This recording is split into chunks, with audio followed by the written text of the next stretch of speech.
BA पास करबा परे मात्र 15 दिन चाकरी करिसंती। 1913 मसीह तांकर बापा फेब्रुआरी 2 मसीह इह संवरण कले अर्थात प्राण त्याग कले। तेणु से 15 दिन चाकरी छाड़ी पुणी से घर को फेरिले। घर को फेरिबा परे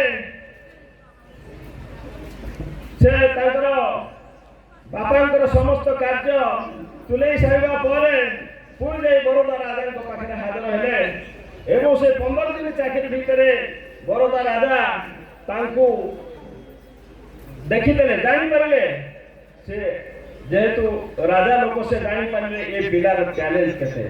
तेणु से ताकू विदेश पठे आहुरी अधिक ज्ञान अर्जन करी तांको राज्य रे तांकू भल चाकरी